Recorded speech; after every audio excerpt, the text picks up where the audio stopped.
On today's episode, we are back here to talk about the Final Four. We're previewing Kansas, Villanova, UNC, and Duke. A lot of great things coming. We're going to talk a little bit about my experience at Hornets and Nuggets on Monday, as well as the MVP debate. We're going to go ahead and have it. We'll rip the Band-Aid off. We're coming down to the end stretch here of the MVP. And Josh has a three-point opportunity and trivia next.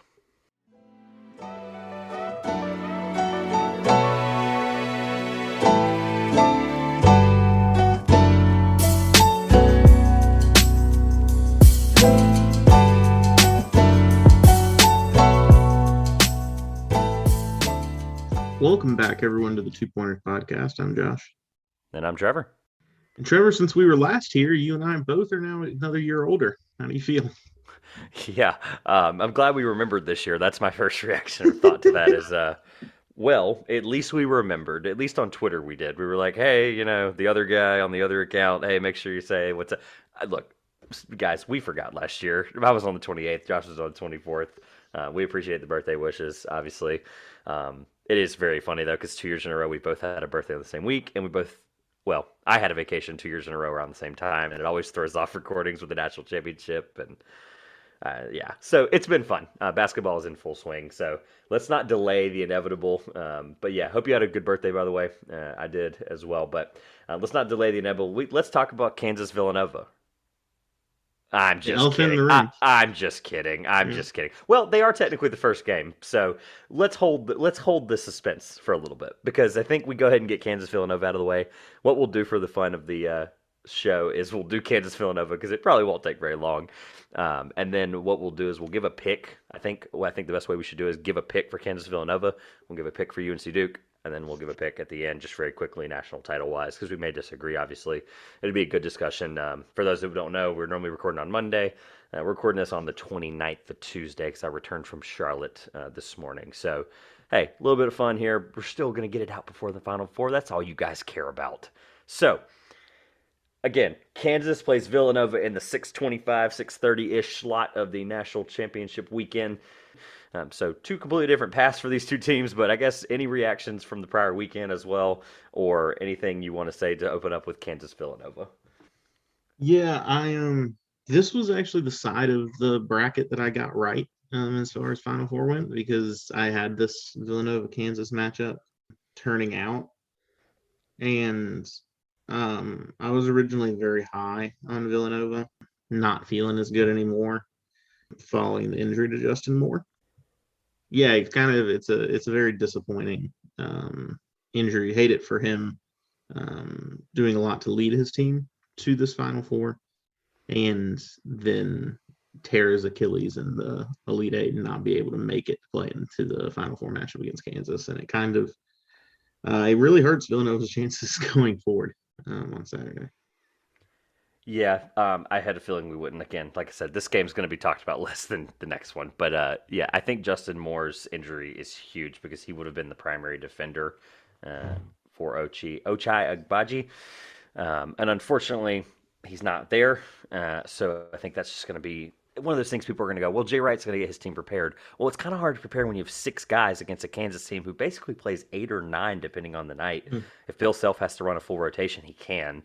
And that's an advantage in this tournament. Obviously, you want your best, 3 guards. You want your best 2 big men. I get it, right? But this Kansas team is so deep and loaded. And it's one of those things with Villanova where I'm like, people are going to all week be like, man, they can get it together. Jay Wright can rally the troops. That's great. If they beat Kansas, it's going to be a big deal. They're going to make the national title. Right? There's a lot of implications of some prior matchups on the other side. And it's just one of those things I can't sit here and be like, yeah, that Villanova team's the same as the 2018 team.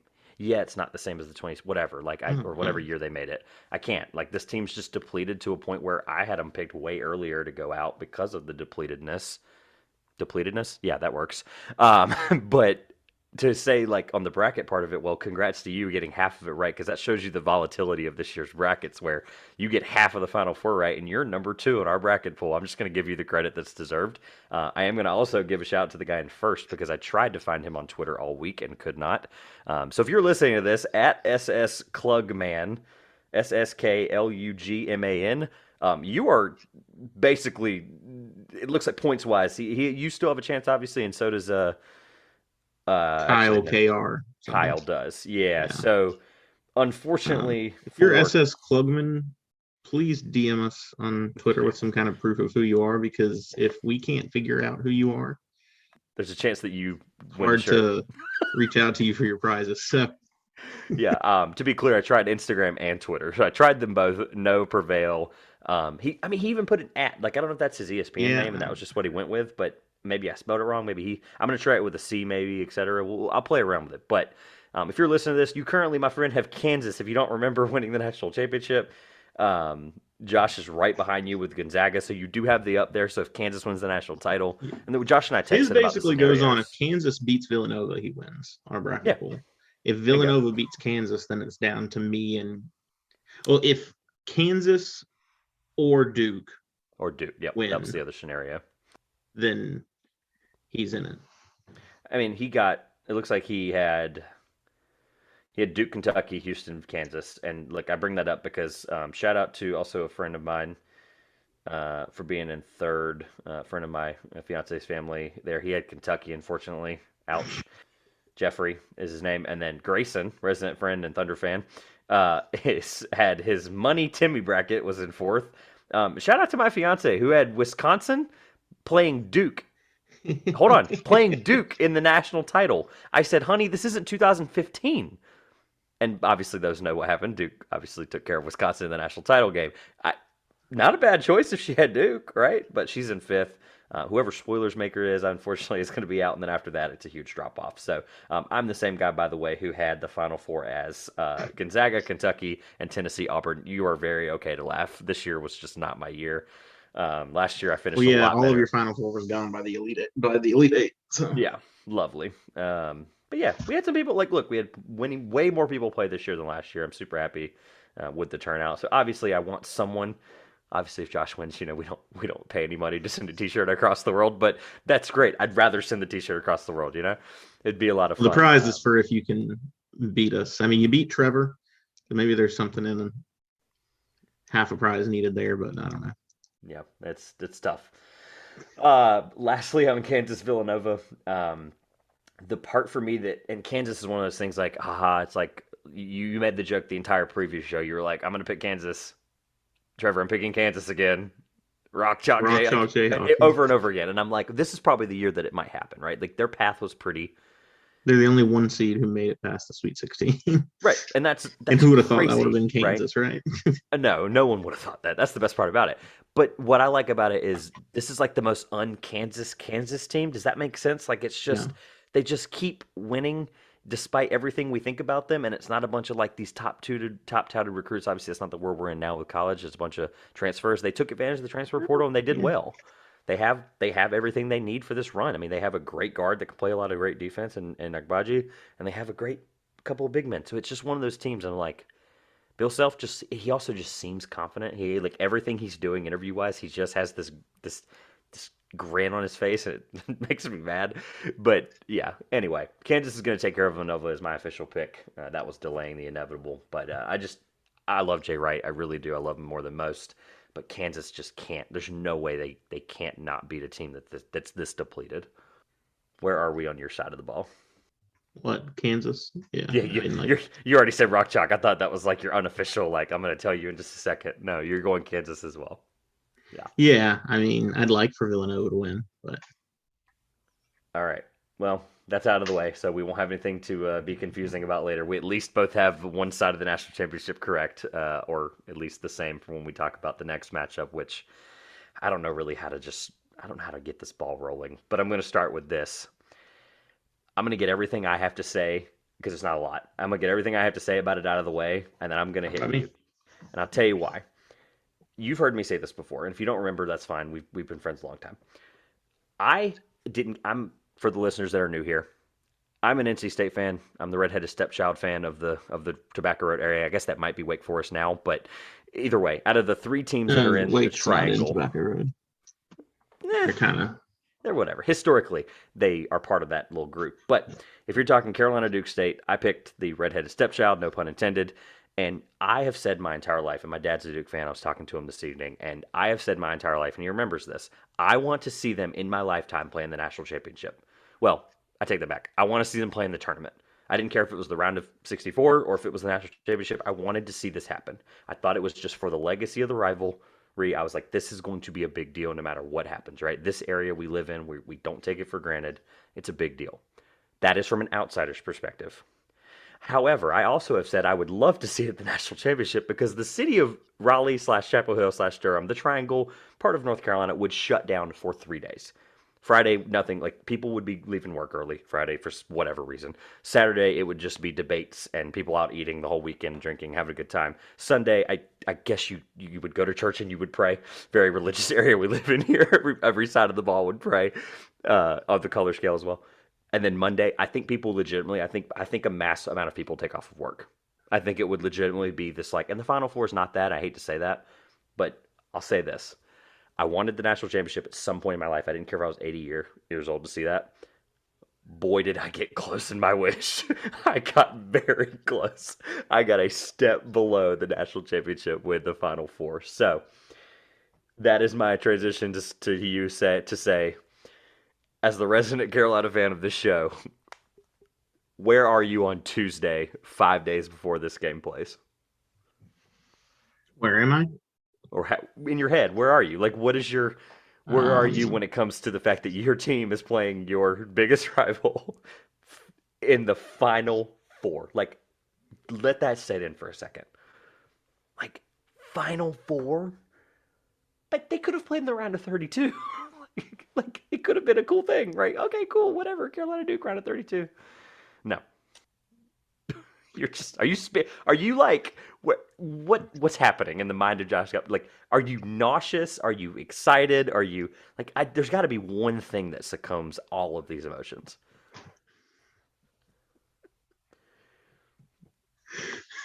Oh, mind you, while you're laughing, this is Coach K's possible final game. Let me just get that out of the way. The elephant in the room. This could be the last time that Coach K is standing on the sidelines as a head basketball coach in period. Like it. so I did something. I said something stupid when a couple weeks ago. I was Okay. watching UNC play Marquette in their first round game, as you do. Took afternoon off work on a Thursday at noon because first round of the tournament. And Especially as was an 8 seed. Yeah. yeah, was watching the game with other UNC grads that I was friends with, and so we were discussing like how we thought the tournament was going to go, how we thought Duke was going to do, because I mean, you discuss well everything, but like the teams in the area quite a bit. And I said, I think one day Duke and UNC will play in the NCAA tournament. I think it'll happen one day. Thought that was a really safe statement. Duke was a 2 seed, but on Gonzaga's side of the bracket and looked like one of the weaker 2 seeds. UNC was an 8 seed who was, as much as I love them up to this point, struggled with some inconsistency. So I thought I could safely say at some point I think this will happen. So now we're at the point where the stakes couldn't possibly be any higher. Oh, this really, it's awesome and it really sucks at the same time. Let me ask this first of all. People are going to think we're joking. Like people who don't know this show, like they're going to think we're joking. People who aren't familiar with Tobacco Road for whatever reason, right? Like let's say it's a diehard NBA fan. Like you're legitimately you're not sleeping Friday night. Like you might lose some sleep. Seriously. Like I people, I got don't to think people work a understand lot that. on Saturday before the game, so I'm Oh probably wow. going to Oh, sleep. that's great. Okay. Um, Isn't that awesome? You just yeah. That's good. It's um, distraction. It's just major distraction. That's good. yeah, I'm happy for you. You're just look. I think you're going to save your thoughts for if they win. My thing is though, what what I don't think people understand is like yes, there's the Super Bowl where like oh cool, like you're a fan of the I'm going to do it. You're a fan of the Patriots, right? I'm a fan of the Patriots. It's like oh cool, a Super Bowl. It's a big deal. Like your Panthers made the Super Bowl a couple years ago. Whether they won or lost doesn't matter. They made the Super Bowl. You're like this is a big deal, right? There's a level of connection with this area in the college sports scene where you're like, hmm, I've went here. I've lived here my whole life. My blank is a fan. My blank is a fan. My blank, you're talking uncle, aunt, whatever. Like people have the tie to this where like I'm going to lose sleep and I don't care about either team. Can they both lose? Like, is that a scenario where I could be happy? Like, great, fine, That is whatever. the NC State scenario. Right. No, and look, I actually talked to some state fans yesterday and I said, I'm in a little group chat with a couple and I said, what do we want? I just threw the question out. I said, what do we want? And unfortunately, and this is my transition to our prediction because I knew you wouldn't have a lot to say. I prepared for that. So, and because I try to prepare for the show as best as I can, the longer we do this, the more I know how you're going to react to stuff. Unfortunately, it sounds like most of Raleigh or most of Wolfpack Nation is unfortunately rooting for Duke. Do you think that shocks me? No, it doesn't. And No. that's my transition to my. This is just my smooth, easy, rip the band-aid off for you pick that I, unfortunately for you, I am picking the Blue Devils, but just because of the fact that I just think no matter how hot Carolina is, if it's mano y mano, Hubert Davis has been an awesome coach, but Coach K has been there a lot of times, actually, more than John Wooden. I actually didn't know that until the other day. I was blown away by that. I definitely, you think of John Wooden, you think of this like never missed a national title or Final Four for like almost 2 decades, but it really was only 1 decade. And it blew my mind when he made the most Final Fours. I just would have never put that together. And unfortunately, I think he's been there enough. I think this Duke team, ultimately, against Mano a Mano, like I said, talent wise, I think they've got a lot of guys. I mean, you just think about NBA draft talent wise, they've got probably 4 first rounders, which is insane. I think it's going to be super close, and I think that's going to add to the legacy of this game. This is the 257th time they've played each other. They've never played in the Final Four. That is my soften the blow for you, but I am going to take the Blue Devils. I'm not. I mean, I knew Yeah. Sorry. Look, Carolina's really good. They've impressed me. They really have. I think Brady Manek's been unbelievable. I told you my joke about I'm going to do the guards thing again because I thought it was funny. They won't miss shots for the last like 2 weeks. It's been crazy. I'm going to keep running that joke until they lose.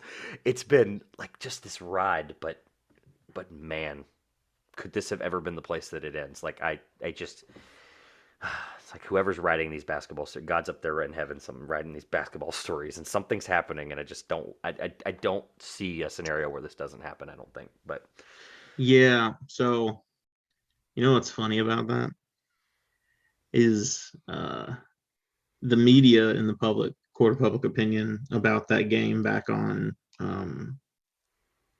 March, what was it? they Second? won the second year, yeah, the second matchup this year. Yep. Yeah. Court of public opinion was there's not a way that Coach K's last ride in Cameron Indoor doesn't go out on a high note. Uh Um, oh, I remember hearing that. so Yeah. that went well.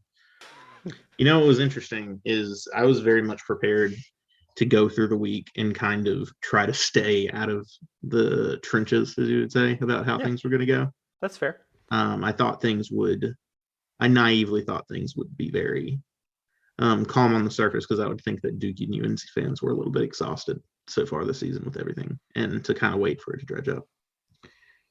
Nah. And then today, JJ Redick decided to talk on, I don't know what do you call it, but It's the they asked NBA him on show or ESPN. something. Yeah. I mean, it might have been The Jump or something like that. Hmm. JJ Redick was on ESPN and decided to talk about how UNC fans have an inferiority complex towards Duke fans. Mm-mm-mm. We still got 5 more days of this crap. But in regards to JJ's perceived inferiority complex, I hope that Saturday goes about as well as his senior night did.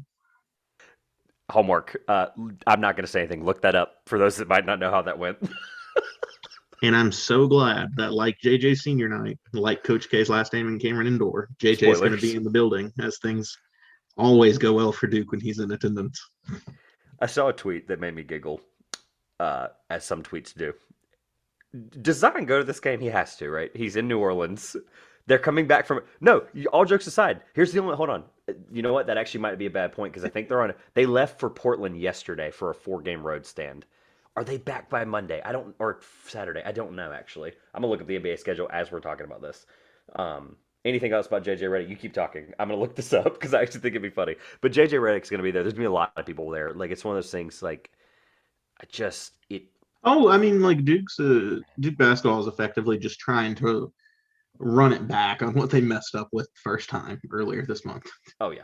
Trying to bring everybody back in. Let's try this again because the freshman didn't get it done the first time. So let's try and run it back.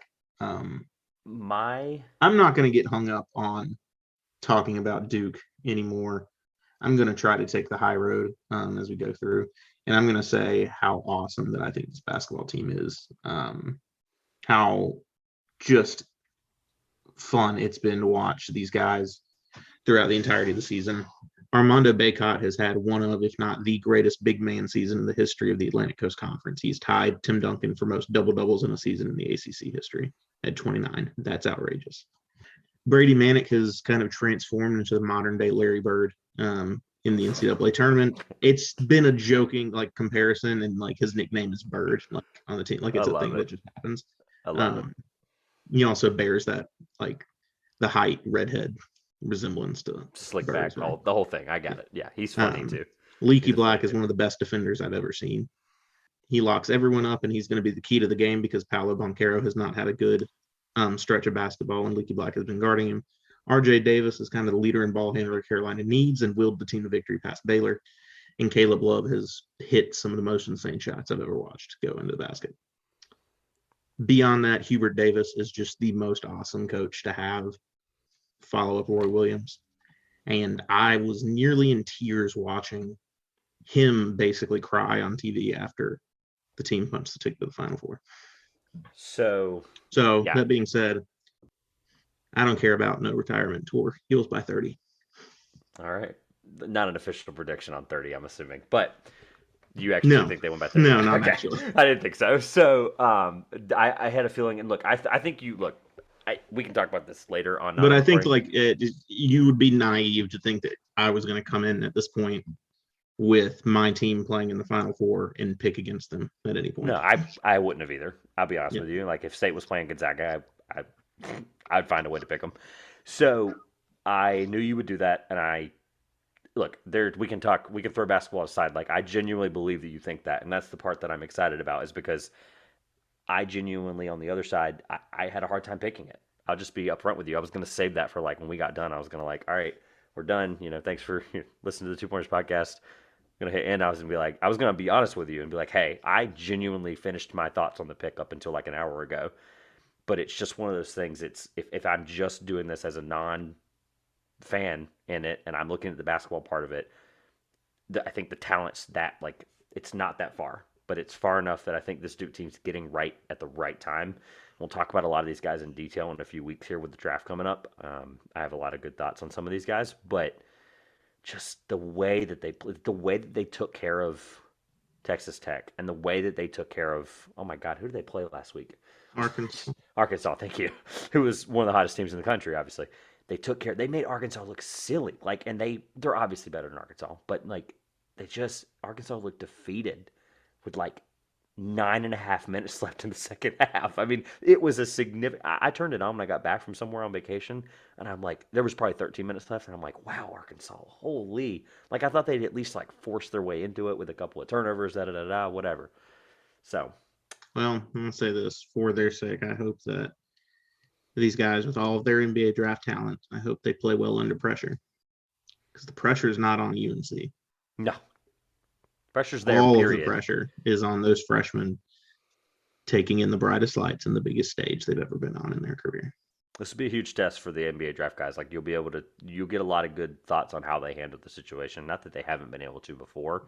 What I'm interested in though is I think we're underestimating the fact that this is pressure on both sides just because of the sense of the fact that this is a rivalry game. I'm Yeah, excited for but that, but not for the players. I get what you're saying. Like on the it's players' perspective, it's obviously for Coach K everyone and their guys. thinks that UNC's guys are going to and should lose. So like the pressure really isn't there. It's house money at this point. It's what Coach Davis has been pushing the whole time, which is go out there and have fun. That's been the whole thing. That's been key point number one. All right. Lastly, before we make our national championship prediction, Zion Williamson, unless he flies back from Los Angeles, I told you I'd look it up. unless he flies back from Los Angeles Friday night or Saturday morning to be there for the game. They play a back-to-back. I told you they play a road stand. They played Portland, I believe, today or yesterday. They play another team, and then they play the Lakers on Friday night, which is going to be a fun game. I believe it's Friday night. Either way, and then they play the Clippers on Sunday. Unfortunately, the national championship is in his home, arena back at the other place, right? So he's gonna have to fly back if he does. I doubt he's there. I just thought that was a funny note that obviously one of the biggest Duke guys in the last 15 years is Mm. playing in the hometown. But anyway, so He was only at Duke for like, yeah, I understand like biggest like well, national he's also star at Duke, but he's there. I'm talking about there at the yeah, Pelicans. yeah. It's a cool He's story. only like he was only at Duke for 1 year. It's Oh not yeah, as it's probably still not as cool. big a deal to him as it is Probably to not. your JJ Redick, Jay Williams, maybe your Grayson Allen. Wouldn't be shocked to see him there. I think I'm excited to see who is there though, because I think there's gonna be more people more there than people think. So It's gonna be a lot of Tar Heels there too. absolutely. Let's roll Can't possibly quickly. think that MJ is missing that one. I don't know. This is the same MJ that, for money reasons, obviously we know it was money reasons, was at the Daytona 500 like 4 hours before he was scheduled to walk out on the NBA 75 floor, which I thought was funny. But, I mean, hey, MJ does what MJ does. So, I have Duke, Kansas, and you have Kansas and North Carolina. What a really cool way for your national championship to play out. Hubert Davis's first year. Because didn't Roy Williams he made the Elite Eight or Sweet 16 his first year from Kansas? I thought that was really interesting. I have to look it up again, but he made it farther than expectation, and at least first year wise. And he came in, but Hubert Davis first year would play against Kansas, a former obviously tie to Carolina. I thought that's really funny on your end. So regardless, does Kansas? I'll ask it like this. Let's get this out of the way because the national championship isn't actually set. Does Kansas win? This is my question because I have Kansas on one side, and obviously so Roy do you. didn't. Coach Williams, yeah, I was just double checking to make sure I was right. He didn't go to the NCAA tournament at all his first year at Kansas because Really? No, Kansas no, was put no. I'm on still first year at Kansas Carolina. was I meant. put on. Oh, his first year at UNC. Yeah, I think he did. It was highlighted in the HC tournament. I was just bringing up the cool Kansas connection. I know he did really well his first season. I just didn't know Well, what they it were was. at his first season at Kansas. They were barred from the postseason after Larry Brown left as head coach. But his first year at Carolina, they were pretty good, is what I was saying. Well, Because they they were always good with him at Carolina. that's fair. Either way, does Kansas win? Whoever the heck they're playing. That's how I asked the question. Tar Heels. Okay. I mean, obviously you have them there. Logistically, if it's Duke, does Kansas win? Hope so. So you're not even gonna make a free like basketball Nope. wise. You Nope. can't, right? Because Nope. either way, your scenario is a Nope. lose scenario. All right. Well, you'll be sure to tweet your thoughts, I'm sure, on Monday if it's Duke, Kansas. I will continue to be active. If you're a UNC fan, want to follow the Two Pointers podcast Twitter, I think at least that it's been pretty entertaining. What I've been Oh, things I'm I've been tweeting over the like past as couple of days. Friday night, I'm logging out. So if you see a tweet from Friday, I'm just as on. Look, this episode's going up on Wednesday afternoon / evening on the 30th. If you see a tweet from the Two Pointers podcast feed, it is Josh in the next week. I will not touch it live. Like somebody sending a tweet, obviously retweets and stuff aside, whatever. I do want to give a shout out to probably one of my favorite jokes on Saturday that I saw on Twitter that I retweeted from our account, and I still think it's awesome. That Ryan Hunt on Twitter tweeted, "Looks like all of these analysts were correct about UNC being the last four in." I did see that. It made me chuckle. I love that one. I thought that was funny. I thought that was very funny. I'll be sending out all my tweets in the next few days with the hashtag last four in. There you go. That's a good way to do it. I Mhm. like that. So people know it's Josh, even though I'm making a statement right now. If you see a tweet, it will be on my personal account at Trevor Everett. I'll end with this. I genuinely think this is going to happen, and I genuinely believe this. And I don't. I could care less if you were a Carolina fan or a UNLV fan. It wouldn't matter to me. I would still make this prediction. I think. I do. I think Duke ends the perfect season. I think they do it. I really do. And I just got goosebumps when I said it because I don't think it like there's a chance, and I'm hesitating, and like I think there's a scenario here where we're all like, and I'm having to put you aside for a second.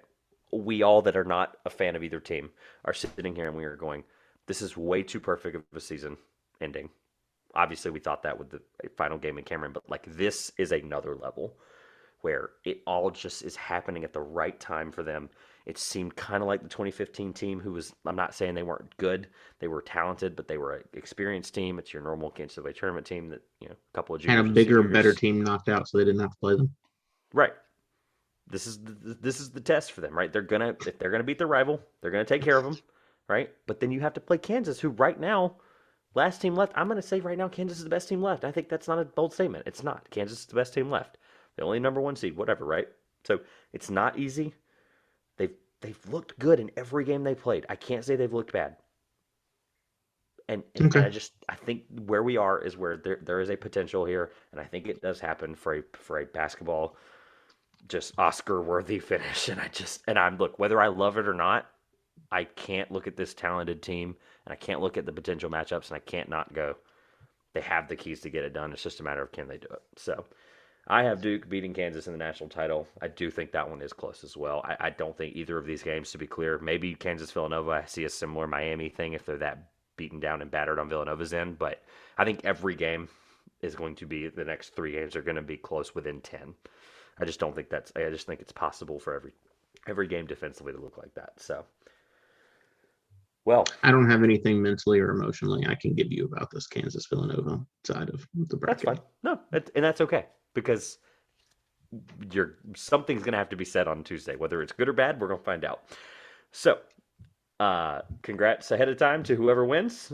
We will, unfortunately, because of the way the national championship set up and the way we do this show, we'll probably record on Tuesday next week as well because why would you want to hear our delayed reaction of something that just happened? That we're going to give it time. We're going to settle in. Obviously, if Carolina wins, Josh is going to need at least 24 hours to breathe. So we're going to do that on Tuesday probably as well. So you'll see our reactions to the national championship. Let's transition into some NBA. Obviously, the NBA last week we mentioned it was kind of this hodgepodge of whatever the heck's going on. We talked standings. We talked a little bit of MVP. I thought it was kind of fun. We're going to touch on that here shortly. But first, I want to give a few thoughts on my experience on Nuggets at Hornets. I was at the Hornets game last night on the 28th on my birthday. Cool little birthday present. Got some good seats at the bottom level. Got to see the reigning MVP play. There's pretty much no injuries, obviously, other than the obvious Jamal Murray and Michael Porter Jr., who, by the way, Jamal Murray at halftime looks like, if you're ever been to a high school basketball game and like the son of like the coaches and stuff, they go in and shoot baskets at halftime and whatever when no one's on the court.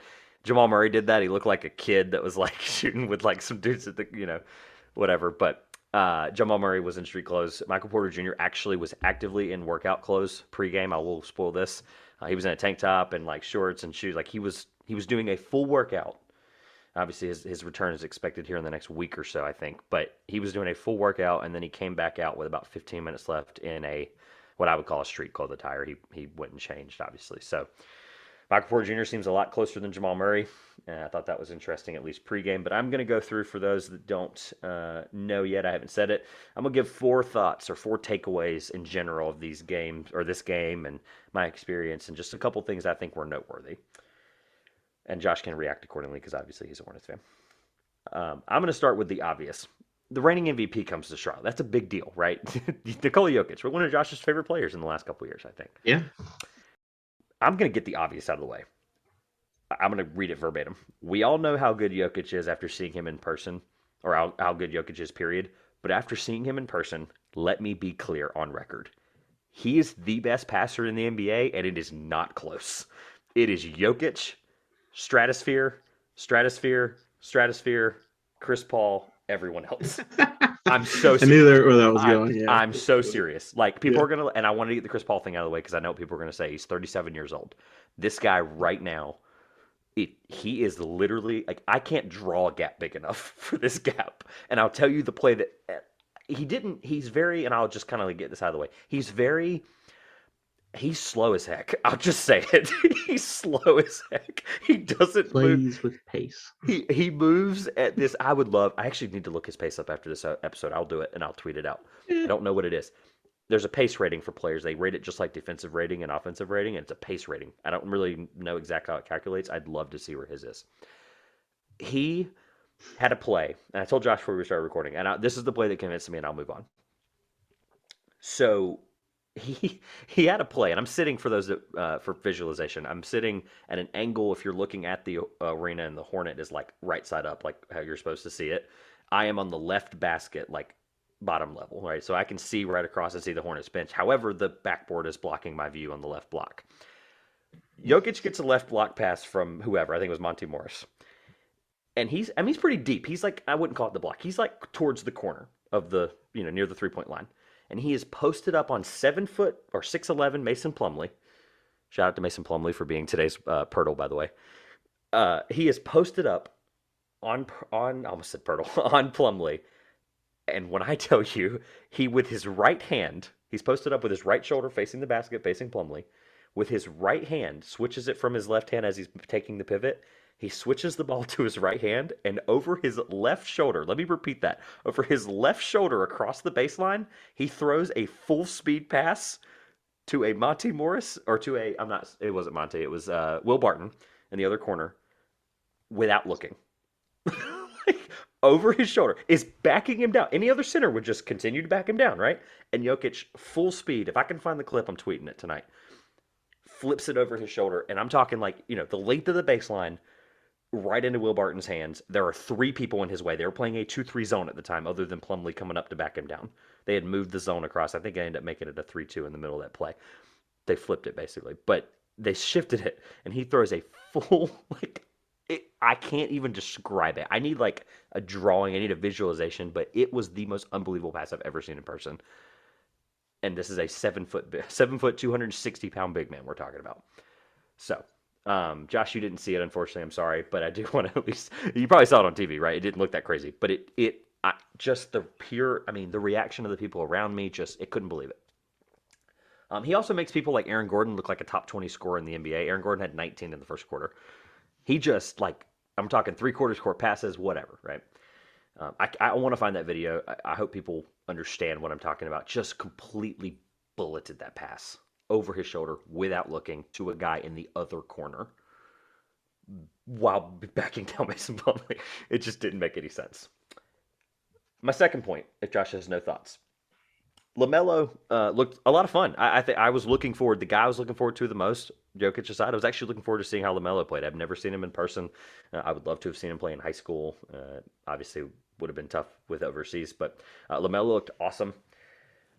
But I want to see him take control of the game more. So this wasn't going to be all positive feedback. There were stretches in the third quarter or late third quarter where they're down by 10, almost 11 or 12 at one point, and their best 5 was not on the floor like it probably should have been if you're down 10. I know it's the third, right? But you got time.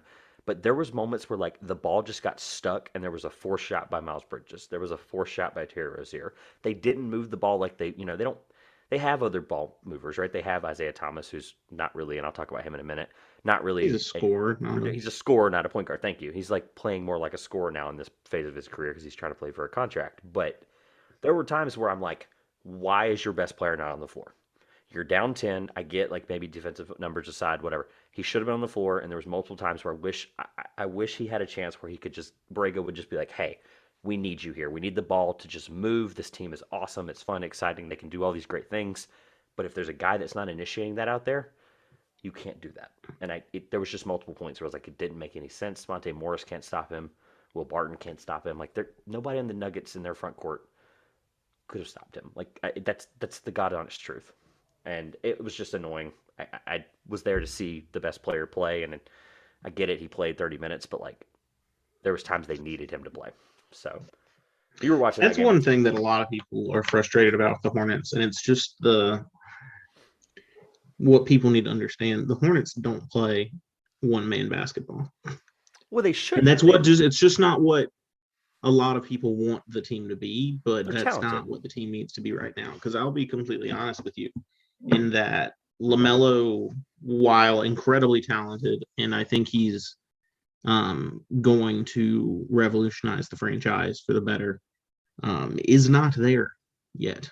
Like, that's not a knock on him. There are no 20-year-olds who are taking over and dominating every player in the NBA. There are none. No, Ray Young and Luka Doncic aren't taking over. Luka did a little bit. A little bit, yeah. He had a couple flashes stats of taking over at 20 years old. They're different styles of players too. Luka's a lot more dominant in that sense. Like he can take the ball and score like he needs to at that age, Yeah. especially. He also did not have the kind of players around him that LaMelo Ball has. No offense to the Dallas Mavericks team, but No, that's fair. when you've got Miles Bridges and Terry Rozier and on a normal night, Gordon Hayward. And Montrezl Harrell too. Montrezl Harrell was a great piece for them last night. The other part is that you don't see LaMelo take over is he's not a scorer first. He's not. He's No, that's not still my a pass point. first guard. Yeah. There was a point, and I wish I had more. I don't want to spend forever on this, but there was a point. Like, go watch some of the highlights of that game, or even like some of those I YouTube watched the things where game. Like not you, people yeah. need to understand what I'm saying. Like, there was moments where like, and you saw it, like it was the end of the third quarter or middle of third quarter, where like there's just a point where the ball doesn't move, and I don't need him to score. It's not what I'm saying. I need him to like make the ball move to be scored, and like that, it just got stagnant. It was very. They were unstagnant, by the way, for the whole game. Like they look great when he's out there. And it's just, even if he's not a scorer, even if he's not a great defender, and that was my next point, was there was a lot of times, and I mean a lot of times, where he just gets blown by and he has to make up for it. And I'm totally understanding. He's young, he's a good defender, and he's going to get better. Right? Yeah, I think he's above average right now. I think he's above average for in terms of a guard of his size, because there's not a lot of guards of his size in the league. Like he's a 6'6" guard that isn't a wide body frame, 6'7". That's right, thank you. Because him and Kelly Oubre are the same height. Which, by the way, if you watch them on the level I was on, you do not realize that. It is weird. But long story short, there was multiple times he had to blow by or get blown by, and he had to turn around and try to reach under to steal or reach above to block, and it's just not a thing you want to do as a young guard who's learning to play defense. So I end my point with awesome, fun to see the facilitator part, the defensive side.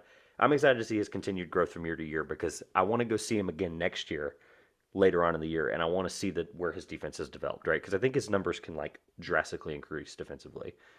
It's just there were so many times where I would go, and Monte Morris blew by him again, and I'm like, why? Like I know he can do that, and anyway, he was good. He's having a lot of fun too.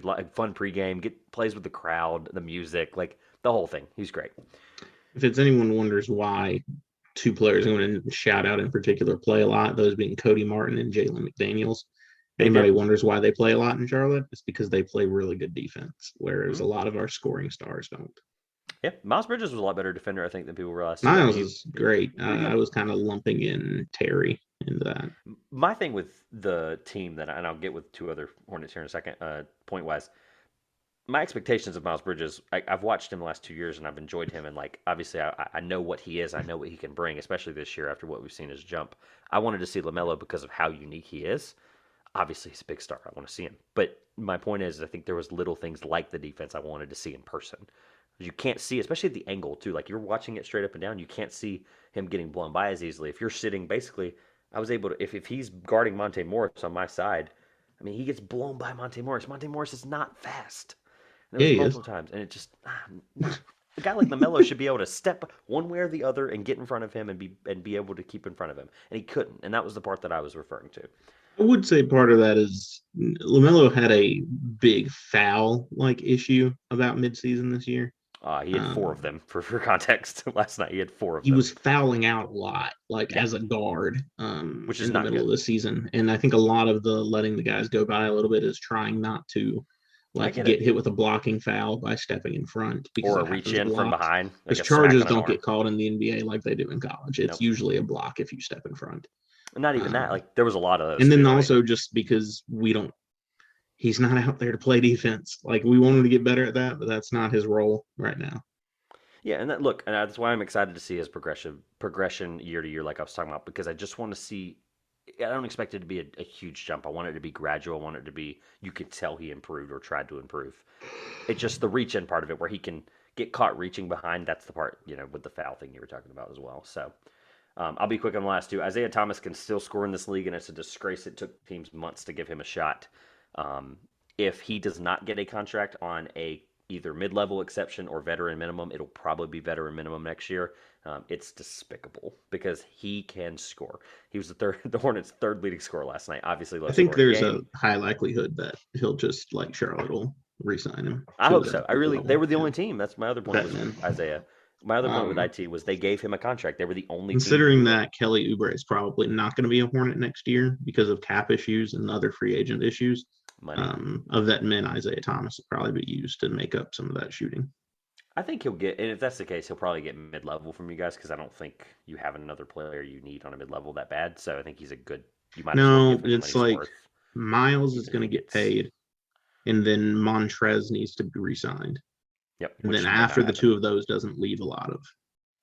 Cool transition, Montrezl Harrell. That was my last point. Boy, is he fun to watch. Just for not just on the court. Him and Terry, people don't realize they played together at Louisville, which I thought was really, really cool. It like to see they brought back like the handshakes and like the celebrations after dunks that they did at Louisville, and it was like the people might not you can't see me because I'm doing the thing on the camera, but the where he does like the Donkey Kong like headbang thing, he'll make a dunk off like a pick and roll from Terry, and it'll be like this little bounce pass, and it's just crazy. Also, he just I thought he would be the life of that team in terms of getting thrown out at the end of the third, beginning of the fourth there, I believe. Obviously, it wasn't enough, unfortunately. I was rooting for the Hornets. I'm there, obviously, as a North Carolinian. But I thought that would have been the thing that he needs. But he's such a cool chemistry guy. For him to get there in February from the trade deadline, and he'd be like, I think he was best case scenario for them. Like, obviously, he's not a 6'10", 11 center, right? Mm-hmm. Like Plumlee is, but he's like 6'7", and he can play the big man position as best he can. He He's was never explosive. on. He's explosive. He's fun. He Like was never he's on Jokic either. explosive. He's bit like he's ripped. He's got a lot of size to him. He's physical. So like you said, I mean, like he doesn't have a lot of height, but he plays so much bigger because of 100%. his explosiveness, his physicality, his strength. You watch, like, even if for people who would have been in the 200 section above me, like, you watch and he looks like he's 6'11". You Mm-hmm. genuinely think it in person. You're like, wow, he's huge. He But here's plays the thing. big. He never once, and unless I missed it, he probably, like, never once that I noticed was he guarded on Jokic because they understand the kind of mismatch that he can be if you're not careful. So they used him right, and I give Borrego credit for for this versus another thing having him off the floor facilitating. But Borrego did a great job of never putting him on Jokic. They just if Plumlee like cool. Plumlee's going to get guarded by Jokic. Jokic is going to give him 29. I think it was like 16 and like 11. He had a triple double in like the middle of the third. Jokic is going to do what he does, and that's fine. But you never want to put a guy like Harrell on him because it would have been worse than that, I think, because Plumlee can at least be a bigger body. So that's how at Well, least it Plumlee looked. also played in Denver as Nicola's teammate in practice Yeah, every day for exactly. several There years. was an advantage there. I saw And it what happen. like I want to point out to everyone what that emphasizes. Mason Plumlee knows Nikola Jokic and every one of his moves like the back of his hand, and Mhm. he's Nikola Jokic still got his and walked all over. So It was one of those that things. makes you doubt how good he is at any point. I didn't mention this with Jokic earlier. I've obviously had all this crazy praise. He's one of those guys. When Russell Westbrook gets a triple double, it's become that where it's like, okay, cool, he got a triple double, whatever, right? At least pre this year. He got to a point where it was like expected to get one. Jokic isn't expected to get one. Like he's going to sniff them because of the assists and he's going to get the rebounds. He's going to get near one. He's going to get them probably 28 times a year now. That's pretty normal. Um, I did not know he had a triple double. He might have had it earlier than this, but in about halfway through the third, I forgot that there's a scorer thing in the corner of the. If you look up at some arenas have them in other places, and Charlotte doesn't have one in the middle at all. You have to look in the corners to see the who has the rebounds, assists, etc. So I look up and I'm like, oh my God, Jokic has 22, 14, and 11. I had no idea. Like, genuinely forgot. Because the first quarter, he had, like, nothing. So, he's one of those guys that just turn it on. It's just unbelievable to see. So, I had a great time. All in all, Charlotte's a lovely city. If you ever had a chance to go Hornets game, guys, like, please go. It's the atmosphere, the fan base, just, we got taken care of. It was just all kinds of fun. I actually ran into people I know that work for the team. It was super, super cool experience. So, happy to be going back next year. Let's do it. MVP debate. We've come Jokic. this far. Yoko. Okay. Here we I'm go. done. There we go. Rip the That's my band-aid argument. off. I want that's why I'm glad you said argument. I want the argument. Right? I want to hear. I understand like you're going to say this, that. I brought to the table a What do couple you mean? things. So you know what I'm going to say, but you want my No, I argument? want to What do hear. You've you never mean? even a little bit last year. We did this. We did it a little earlier last year because you were so high on him for a long time, and he ended up winning it anyway. But this is probably the closest MVP race in terms of like three candidates and then like a couple dark horses. It's obviously going to be one of these three. We all know that. But like this is one of the coolest MVP races in probably a decade. Like it, there's never been three where it's like, okay, these three guys are like on par with each other, at least statistically, up front, win record, all that, right? And I'll get a couple things out of the way. Like I want to hear your Jokic thing before I say anything else about my guy, but I want to hear like I know you have some stuff. I know you brought stuff to the table. I'm not doubting that, but I want to know What is so convincing for you? And I know you'll probably have a reason for backing that up. So Nikola Jokic leads the NBA in the following statistical categories: Okay. defensive rebounds, total rebounds, triple doubles, player efficiency rating, offensive win shares, total win shares per 48 minutes, box plus minus, offensive box plus minus, defensive box plus minus, and value over any replacement player. He is first in all of those categories. That's leaving out anything that he's finished second or within the top 10. Okay. Just to put into context, he's fifth in total points scored. Points per game, that lodges him at number 10. Yep. I saw that today. 10. Yep. Let's see, total assists. Sixth on total assists. I knew he was in the top 10. I was waiting for you to get to it. I knew he was in every the top other 10. player in the top 20 is a guard, except for Julius Randle. That's Is the weird. only other one in the top 20 that is not a guard. Interesting. Randall. Okay. So Assists per game, he's eighth. So for you it's a up front and behind the scenes thing. 11th in steals. Wow. Total steals in the NBA. He's probably the only big man in the top 40 in that stat. I wouldn't be shocked. You don't have to look it up. I just thought that would be neat. Yeah, everyone ahead of him is a guard. So I want to understand from your perspective, like obviously there's some things where it's like we make these predictions, and to be clear, neither of us have a vote, right? So this doesn't matter ultimately. But seventh in total field goal percentage. You're like, it's still going, okay, this guy, yeah, that guy. You're going to find more as you go, I know. What I want to hear, though, is like for you, I know you're statistical more than I am. Like I am fifth in 2-point field goal percentage. Sixth in effective field goal percentage. This whole segment's going to turn into like sixth in true shooting percentage. I'm going to be in the middle of talking about dark horses in 10 minutes. Second like, most total field goals made. I'm gonna be only 11th most attempted. No, I'm gonna be like halfway through trivia, like reading you trivia questions, and you're gonna be like, "Oh, and he's like, he's 11th and not to mention a lower usage rate than all of the other top contenders for MVP." I did notice that as well. So I knew you would bring that to the table. So in terms of eye test for you, second in defensive win shares, just if you're wondering if he got close, only behind Jason Tatum, who leads in first. Shout out to him. Yeah, shout out to the Celtics, who are now first in the East. I'll get this out of the way really quick. I have to give my dark horses some credit because they're not dark horses in terms of winning it, but they are guys that are just outside of this top three that are absolutely not winning it, but should deserve credit. In no order, I had Jason Tatum, Luka Doncic, and Devin Booker. If we're talking right now with a week and a half left in the season, that's basically where we are because Chris Paul missed a couple of games with an injury, actually a couple of weeks after the All-Star break there. The way the Celtics are playing, Tatum deserves at least a credit from me. Luka, the Mavericks are not what we thought they would be after trading Porzingis. Spencer Dinwiddie's been better than expected, but Luka's just been carrying that team. And then Devin Booker, the Suns did not miss a single beat. Chris Paul leaves for basically 5.5 weeks with an injury, and Devin Booker says, "Hold my beer." Like he had multiple games where he had 49. Like that's ridiculous. We know what he can do now, right? We've seen it on the national stage. And Devin Booker deserves at least a lot of these rankings, like the straw polls, whatever they do up until the last week. He's in like the 6th spot. That's probably where I'd have him too, but he at least deserves a little bit of credit. I'll say that dark horse or pat on the back needs to go to Karl Anthony Towns. That's another one. They're right now, I believe, teetering between 6 and 7. I haven't looked today, I don't think, other than doing some research for this. While you're looking that up, I am going to get my stuff out of the way really quick. As much as I love Joel Embiid this year, it is not Joel Embiid for me. I'll go ahead and eliminate that. I wanted to also bring up a stat. The direction I thought it was going was Joel Embiid. Okay. No, unfortunately, we'll go over it real quick. So I pulled up, shout out to our friends at StatMuse. You can now look up records with players not on the floor. So if Embiid, Jokic, Giannis, I pulled all of their games this year where they did not play what the record of their team was, right? Everybody understand? We're on the same page. The Sixers record without Joel Embiid is 5-8. Pretty average, doesn't matter, right? Harden was there for some of that. I don't think they've only missed one game without each other.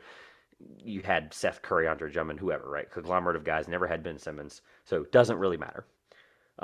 Jokic, the Nuggets are 2-5. That's a testament to the fact that he plays basically every game. The fact that Jokic just missed 7 games is kind of ridiculous because I don't think last year missed any, which is kind of crazy. I think he missed two if he did. It was very, No, very he close played in to every one. game last year. You're right. That's right. I knew it was close. I knew it was either right at that number or right below it. And then Giannis, the Bucks are 6-7 without him. So I bring that up to say that is a stat that I look at very heavily.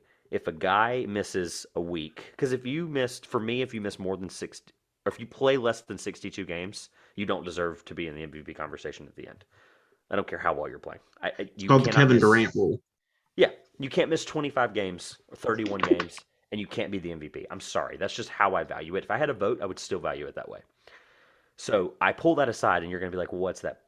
They're all comparable. So all of these guys are on the level playing field, and that's how I separated them. Was like, there's no distinctive difference in terms of player impact because statistically, right, you're going to say a guy's great, whatever, like Jokic, but you want to look at impact player on the floor. And then the other thing for me is legacy. And I say legacy because this is a media vote, and the media likes narrative. So do I. Like a so lot. So do I. So I'm going to ask you a question, and that's going to reveal mine, and we can discuss. I want to hear a little more on Jokic from you. You threw stats at me. I want to hear more from Jokic. I understand, but I want to hear more. Josh, can you name an NBA history? We're going to play trivia a little early. No points, by the way. Who is the only other player in NBA history to win Defensive Player of the Year and MVP before the age of 26? Other than who? You said who's the only other player? Sorry, I'll ask it differently. Who is a player not in this MVP voting conversation? Not in this three right here. So I'll give it away. It's one of these three, obviously. But who is the? There's two players all time. One of them is this year's one of this year's MVP candidates. The other, who in this NBA history in I think it was 75 years Kareem. was Kareem not? Abdul-Jabbar. I'll give you one more guess for the fun of it. Michael Jordan. It is Michael Jordan, the only player in NBA history since Michael Jordan, or period, in 75 years to win Defensive Player of the Year and MVP before they Freak turned freak. 26 years old is Giannis Antetokounmpo. Can I tell you what's even crazier? Giannis won two of them before he turned 26. Yeah. Two MVPs, one Two defense player of the year. MVPs. Yes, two MVPs I was referring to. But yes, the Defensive Player of the Year part is interesting because of the tie to Jordan. I bring that up because his legacy for the next 5 years, I think people need to understand for a second, like where he like right now, he's a top five power forward all time. I'll stand on that, right? Mhm. Where I think he's entering though into this portal. He's entering a place and he's 27 years old. He doesn't turn 28 for another 160 days. I looked at it today. This guy is in the like entering what we used to know as a prime is 27 or 28 to 32. He already has two MVPs, a Defensive Player of the Year, an All-Star Game MVP, five-time All-NBA player, five-time All-Star. This guy is doing things where we got to start waking up and going, Giannis is playing himself into the top 10 players of all time very quickly. And we Yeah. have to just realize that. So for me, in terms of the narrative and understanding and impact, these guys, I understand your stats aside, but you're going to go look at a lot of these stats, and they're 2 and 3 behind him in a lot of those. That's the part for me that I had to go, okay, numbers wise, they're all really good. Jokic, obviously, behind the scenes has a lot of stuff that's really, really good as well that people won't look at. Advanced stats, people just don't do the research. They don't want to, you know, not be lazy. Jokic is really good, advanced wise. After seeing him play, obviously, you probably would have thought I might roll in here and be like, it's Jokic. It's not even close. It's close. It's 100% close. It's For close. me, for me, the records you mentioned earlier, the records the other day we were talking about it. I think it was 2 episodes ago now, where it was. Oh no, it was last week when we were doing a little hodgepodge. Um, it's 46-28, 45-31, and 46-28. Like they're all one game apart. I think fully impact wise, convincingly, I think it's Giannis because he's entering a stratosphere where he's the best player on the floor in any given night, no matter what. He's the best guy in the world right now to me in terms of just impact on both sides of the ball. And Jokic's numbers, by the way, defensively have been better. Like you highlighted some of them in terms of the win They're shares and stuff. great. And he used to be a You better like hear let's be say up that. front. Like he's never not been 7 foot like 260. He's been that his entire career. He's never been a great defender. And like the last 3 years, he's just been this jump where it's like his jump in defensive rating has just like year by year for Jokic's standards have been great. And it's mind blowing. And he's been awesome. And he looked I mean, I mentioned the slow thing. I made the slow joke. He's shuffling, he's making these plays, even if what you would call a closeout for him. He's turning like he doesn't have to do anything. The other two guys are great defensive players this year as well. So for me, obviously, this is not Defensive Player of the Year. We don't know who the heck's going to win that award. Honestly, that award that we are all going I'm to find starting out. to lean in your direction where you said Robert Williams, and Well, I'm actually and starting to go. he's close this year. He's out with the meniscus for a couple weeks. Obviously, they're going to miss Yeah, him. but this late in the season, Close that doesn't enough, yeah. matter. He's going to get votes. I don't think people realize like he's. I said it last week. I'll say it again. Like he's going to get a. He'll probably finish third, and people are going to wake up. They're going to be like, "Oh, wow, the Celtics are first place, and he was the reason." Yeah, that's probably good. Um, so I convincingly, because Giannis, all that stuff aside, Giannis's PER is only zero point 0.5 behind Jokic, which is obviously a huge way you evaluate efficiency of players and how well they do on the floor, which some people view as valuable. But he's averaging 29.7 points per game. That's for second or third technically in the league. Him and Embiid are zero point 0.2 off. LeBron is just above them at 30. It's going to be really close who plays and who doesn't. Um, Giannis with 11.6 rebounds, 5.8 assists, by the way, second highest assist total for him in his career. That was matched by his first MVP at 24 years old. One steal a game, 1.4 blocks per game, 55% from the field on 18 attempts, 30% from three, which for Giannis, by the way, if you 30% from three, like that sounds like a lot, and it feels like it is on 3.5 attempts. He's shooting better than he ever used to. He's getting better from three, and I think that's a part of his game people are going to be shocked by in a couple of years. 72% from the free throw line, which is, again, last year we were laughing at how long it took him to make a shot in 15 seconds, and he would miss the shot from the free throw line. He's not ever been a great free throw shooter, but he's getting better. And then for me, 63% true shooting is really good for a guy like him he's actually 3 points better than Embiid, who's shooting below 50% from the field. And then Jokic is statistically, percentage-wise, above both of them.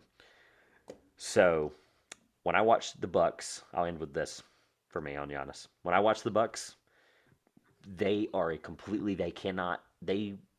we talk about like remove them from a team, etc. The Nuggets are the weird one because if they had Porter and Murray, they're probably a play-in team. Or if you remove him and it's just Porter and Murray and what they have, they're a pretty deep team. The Nuggets, they showed that against the Hornets last night. The Sixers, you take Embiid off. I think that's Giannis's next competition. You take Embiid off the Sixers this year. Whoo, pre-Harden especially. Oh boy, they might have been fighting for the number one overall pick. But you take Giannis off the Bucks, and they're especially this year with their depleted team around them. It's basically Middleton and Holiday and what we can best get from Bobby Portis. You take Giannis off the Bucks, that team is garbage. Garbanzo. And I just, all those things combined, Giannis is the MVP for me, and it is so close. It's unbelievably uncomfortable. Yeah, I don't think the Bucks are as bad as you think if you take Giannis off because you're They're looking at a not team that has a lot of talent. they're Um, not they're not deep, and that's the part that would scare me in an 82 game season. They yeah, have they have four guys that I like in a playoff series, which by the way, they won the playoffs last year. They won the championship with those four guys. So they can do it. I get it, right? Giannis and those four guys. so like my only and like I'm not gonna go after Giannis because you picked one of my other favorite players in the NBA as your potential winner. Love Giannis. Absolutely. Was rooting. Everybody can document here how hard I was rooting for the Bucks to win the title last year. He's improved in a lot of his offensive numbers, and that's really good for him. They still don't touch Jokic's offensive numbers. Like No, that's that's an fair. objective fact. And beyond that, then you have to look at okay, but like Giannis is superior defensively, right? Jokic has a better defensive rating than Giannis does. Absolutely. I saw that, and I'm not So egregious to that. I get it. right now, as great as Giannis is, Nikola Jokic is beating him in both of those categories. And I would argue that taking Nikola Jokic off the Nuggets right now, like we're talking Right about now. this year, we're not talking about Yeah. like him in past years with a team that has Jamal Murray and Michael Porter Jr. We're That's right. talking about taking the player off the team they're with. That's right. He's firmly in like not even gonna. I don't think they're gonna have to worry about the play in because of Nikola Jokic. Yep. He He's not plays there. last They're week. not in the play in. That's right. They're in the same pot the Sixers are. I agree with you. I think the Bucks though, it's the Bucks part of it, and I'm glad you mentioned that because it's the Sixers and the Nuggets are obliviously the worst two in terms of if you took both those guys off those teams, like they're fighting for the number one overall pick. It's like a fist fight for who gets Banchero or Jabari Smith next year or this year. But it the Bucks thing, Giannis, what he is on both sides of the floor, whether the numbers are 1 and 2 or 1 and 10, it doesn't matter the difference for me. Like what he does impact wise for that team, it I get the Jokic thing. Like he's obviously I can't assume Murray and Porter are there, right? But in terms of the talent around the roster, they're a lot better than I think people are giving them credit for. But he is single handedly, I agree with you. He is willing them to these wins in the last week. I mean, he was the reason they won this game against the Hornets last night. It was not. I mean, again, like I said, he had like 12 points going into the second half, and then I look up like halfway through the third, and he has a triple double. I mean, he just does things, and you just don't understand them sometimes. The part I want to hear from you though is I love you when it comes to a statistical standpoint of Jokic. I get it. Like every other year, I want to hear. I can't wait for a year where Jokic is not in the conversation for some reason, and I want to hear a guy like you have to convince me on a narrative because you understand this. Like I know you do. It's a narrative award. I want to hear why It Jokic's often is, narrative is but the we've biggest. started to be able to get away from that We with are slightly. We Giannis are. getting back-to-back MVPs, which usually wouldn't happen. And then Nikola Jokic defeated the narrative to win the MVP last year. Yeah, Because that's fair. I mean, the media tried. They tried to give it to Steph Curry. Oh, they did. Gave it No, but it everything they wasn't. got. But They let's not get it had. twisted. Let's not get it twisted. It wasn't like it. Jokic was the MVP last year, It statistically was. and narrative But like wise. He you was. want me to give you the narrative why? Why There's is he probably deserving of it? not a good narrative with it. But That's the part that Nikola killed me. Jokic won the MVP last year when he wasn't the narrative to win it. So So it that's and doesn't matter. that's Like it's a moot point. to me that's where it came down. It came down to the Well, narrative no, because I think like it doesn't apply. It didn't apply last year. I don't see why it suddenly applies this year. that's fine. 1 year doesn't change it for me. What I'm looking at is if we're talking about just this year, this MVP, based on how I viewed the past 75, whatever, I looked at Jokic is a better statistical player than both these guys. That's not what I'm. And I'm sorry we haven't spent any time on Embiid for the Sixers fans here. He thinks he's in the conversation, which by the Oh, way, he's probably going to win it. he very well. Yeah, that's the part where we're He doesn't debating. deserve it, but he's We probably could going to get be it. we could be debating a dead point. That's the point I wanted to make. Oh, I Like, think you didn't ask me who was going to. You said who deserves it, right? Like that well, was I the guess idea of who should be. well, I guess Uh, we can look at it however we want. Like Probably who going we to be Joel think. Embiid because they don't want to give it to Jokic or Antetokounmpo anymore. So So that's the thing with the debate. Like I wanted to look at it from this.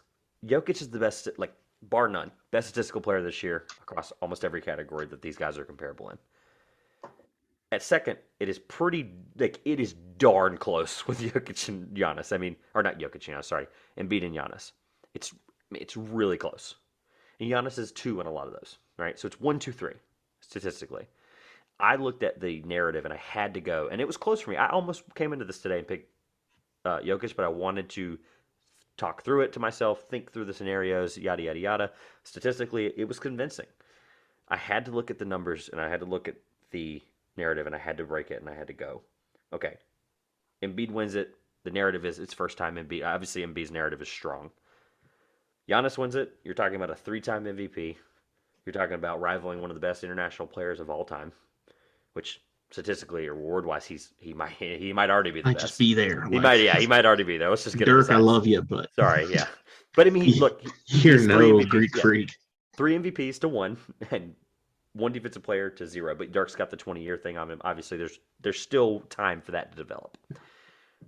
What I'm thinking about though is not just the international impact of his legacy, but I'm thinking about the media going, "Wow, we really think Giannis is this good.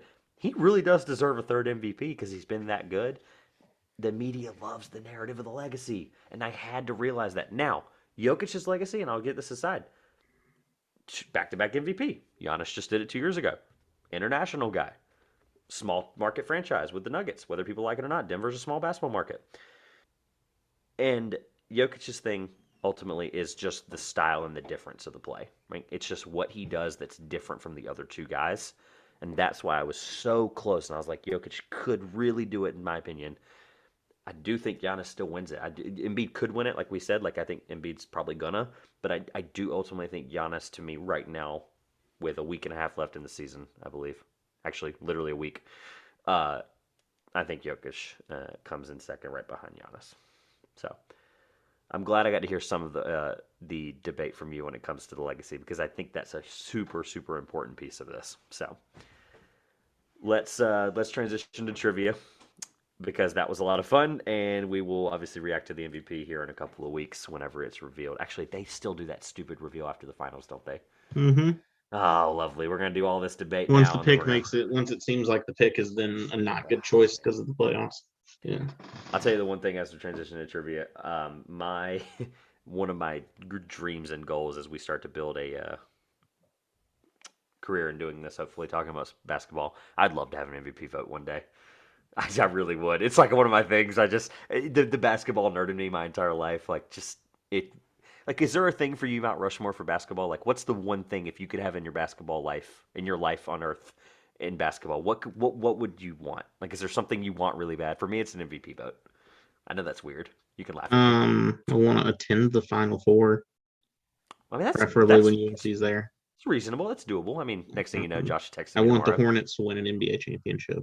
That's good. That's a good one. Yeah. So that's a far out there one. But Yeah. that's a I big had to one. think outside the box. For me, it's the MVP vote because I want it's to so watch weird. USA basketball play at the Olympics, which I'm planning to Ooh, do in that's cool. 2028 in Los Oh, Angeles.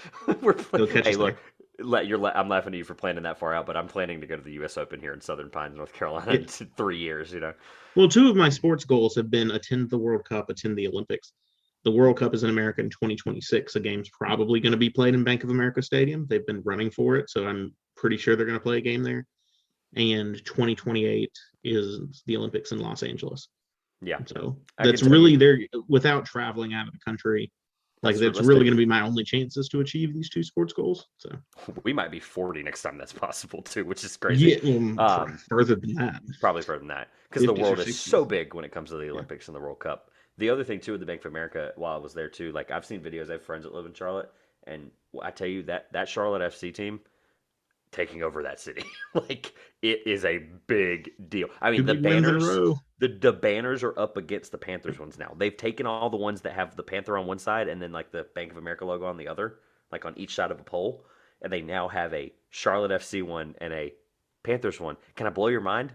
The Charlotte FC one is facing the street, the more closer one to where cars see it. It's crazy. Well, it's because Team they're in season and the city. Panthers I aren't. know, but they're taking over Yeah. the city in every way. I All right, let's do some trivia. think it's because they're in season. It could be, yeah, it could be that. All right, so some trivia. We talked about the MVP debate, and I'll just spoil it. We're talking about these guys again because they are. When I mentioned earlier, statistically, they are really close to each other in a lot of things. Like Can you if you look clarify at who these guys are oh, sorry, for yeah, myself and everyone listening? Jokic, Giannis, Embiid. These three guys in statistical categories this year, all over the NBA and all over Basketball Reference, they are 1, 2, 3 in a lot of things. Sometimes it's 1, 2, 3 or 1, 2, 4, 1, 2, 6. Jokic is probably one in a lot of those. But either way, they are really close to each other in all these stats. For those that might not know, really quickly, Josh, I believe, is up 12-10. I did not score last week, I believe. Yep, still Yeah. close. Still somehow was able to get it within a puncher's chance, I guess we call it. Grayson, you want to go ahead and start preparing your finals now, since it seems like we might have one. Because at this rate, we weren't going to have one.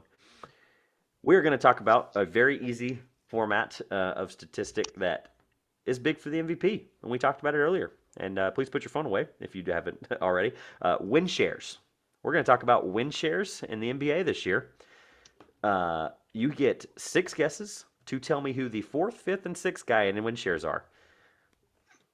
And I'm going to be really mad if you look at this list, because I know you looked at Jokic, but I didn't know if you brought it and broke it down. I'm really mad at myself. I should have had you name like the 20th, 19th, and 18th. You get 6 guesses. You got to tell me 4, 5, 6 in win shares. Go ahead and get it out of the way and make my day miserable. Rudy Gobert is one of those. Okay, Is that correct? that's correct. Robert Williams, the second, is one of those. Uh-huh. Oh, what was the third? Fourth one. For those that might not realize, Josh is up 14-10, and I officially hate myself. That's what I get for trying to do a trivia question at about, let's say, an hour before we record. Yeah. The last one I'm a little Chris Paul. Chris Paul's high.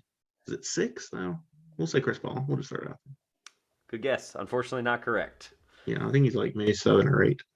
I thought the segment was over for a second. I forgot to give you 6 guesses. I'm now officially angry at myself.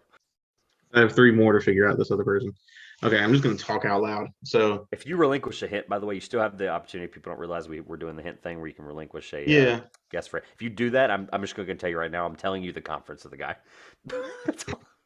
I'm just speaking out loud. So, Jokic is first, Giannis is second, Embiid is third. Fourth is Gobert. Yep. Robert Williams was right after Gobert at fifth. So, who was Nope. number He 6? was not. He was 6. Oh, he was sixth. He Okay, was so who 6. I was was going to tell fifth? you that. Um, I was going to tell you that. no, he's high in defensive rating. Did you use Basketball Reference to do these Jokic stat things? That's Yep. the best place to look. Yeah, you did. Okay. I'm mad. Mhm. I'm done. I'm muting myself. What do you think? That's why I was laughing, because I had just read the list. Not even knowing what was coming.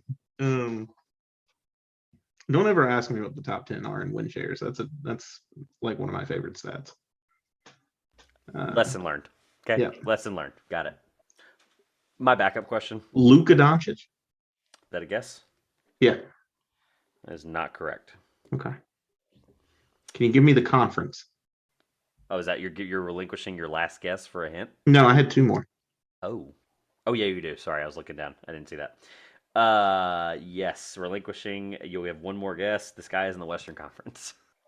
By the way, my other. Oh, Cat. Yeah, I don't know why that one took me so long. 3 points. Let's go. 15-10. Grayson, you can stop making that list of trivia questions after all. We might not have a final if Josh does Where's this my again. trophy that I was supposed to get last year? No, we're starting it this year. Uh-huh. I might send it. Will. I might send it via like Pony Express if you're lucky. You might get it next year. All right. Just for what it's worth, my other guess, my other like question was I was gonna either do like name other Greece NBA players or other Serbian. I was gonna have you name if you could name 3 Serbian or Greece players all time. Thanasis Antetokounmpo, Kostas That weren't. Antetokounmpo. My caveat was going to be not last name Antetokounmpo, because that's obviously not fair. But yeah, that was my. Yeah, I don't know what other Serbs I would have been able to name for you. There's probably a lot, and I'm sure there are, and it would have been hilarious. Maybe probably one of the Bogdanoviches. I don't know which one. Probably. Yeah. Is Dragic from Serbia or Croatia? Could be He's him. from Croatia. Okay. I do know that one. I swear one of the Bogdanoviches is from Serbia. Man, all right. I would say Bohan's that was fun. Croatian. I would say that was fun, but I'd be lying to you. Bogdan's Serbian. I knew he was one of them. You got it. Yeah. Again, I would say that was fun, but I'd be lying to you. So, thanks for being here. I'm so mad at you. I have no idea what to say. I'm fuming. Like there's steam coming out of my ears for asking that stupid question. I'm such an idiot. You could have asked me anything related to the episode. That's our only caveat. And I mean, the Final Four. I feel okay. Let's talk this out. Final Four trivia, you'd have been okay. What? Final Four trivia, I think you'd been okay, right? I mean, probably. I mean, I think I anything Final Four. I don't know. That's what I'm saying. I would have had to think about it longer than today. I'm taking the next 2 weeks. Yeah, it wasn't a good episode for you to have to pick trivia because I think you went with what you thought would be the most obscure because your other options were Final Four trivia, UNC Duke trivia, or Charlotte trivia. Yeah, I was screwed either way. Yeah, it just wasn't like, and you went for what you thought would be the most obscure possibility, and it just didn't work out. Oh, I could have really done some deep dive on the Final Four, but I just didn't feel like it. It's so hard. Trivia, people don't understand. Like, we try not to do, like, top 10 and MVP voting. Like, I try not to do that, right? I did win shares. That's it. Guys, homework. Tweet me if you can tell me without looking it up the 19th, 18th. Oh, by the way, Dwight Powell was 20th in win shares. That was my other funny thing I was going to Good mention. for him. Yeah, good for Dwight Powell. That was the thing I was going to read you. Was like, who's? I mean, somebody on Dallas has got to be worth wins other than Luka. So yeah, right. But 20th though. Luka's not even. Buddy, Luka's not on here. Well, we know who Dallas's best player is then. That's how we're ending this episode. Josh, close us out. This has been the 2-Pointers podcast. I'm Josh. And I'm so upset. You're a loser. And we will see you soon.